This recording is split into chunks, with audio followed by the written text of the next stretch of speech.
ఓం వినాయకాయ నమః. Happy Vinayaka Chavithi to everyone. మా కొత్త ఇంట్లో ఫస్ట్ పండగ ఎలా జరుపుకున్నామో చూసేద్దామా? మా వినాయకుని అయితే ఇలా డెకరేట్ చేసుకున్నాను అనమాట. సరికొద్దిగా అన్నీ సిద్ధం చేసేసాను. పాలవెల్లి కావచ్చు, మా క్యూట్ వినాయకుడికి అన్నీ అరేంజ్ చేసేసి పూజకైతే అన్నీ సిద్ధం చేసేసాను అనమాట. ఇంకా అందరూ వచ్చేసాక పూజ అయితే స్టార్ట్ చేసేసామన్నమాట. మా వాళ్ళని అయితే ఇలా కూర్చోబెట్టుకొని పూజ చేయడం అయితే ఇదే ఫస్ట్ టైం.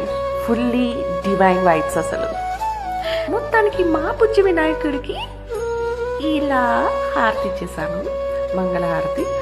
మా మమ్మీ హెల్ప్తో మొత్తానికి ఈ సహస్రనామావళి అయితే మా మమ్మీనే మొత్తం చెప్పిస్తూ నిన్నారనమాట. మేమందరం పాటిస్తూ అలా పూజని చాలా బాగా చేసుకున్నాం. చాలా రోజుల తర్వాత చాలా పీస్ఫుల్గా అండ్ హ్యాపీగా అనిపించింది.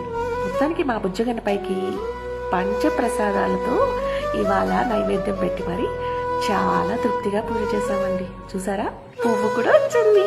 మొత్తానికి మా గణపయ్య ఫుల్ ఖుషి అనుకుంటా. మరి ఈ మాటగా మాట చెప్పాలి, అమ్మ బాబోయ్ ఎంత డిస్టో మా బుజ్జి గణపయ్యకి. ఇంకా మా బుజ్జిగల హడావిడి చూస్తారా? జై బోలో గణేష్ మహారాజ్ కి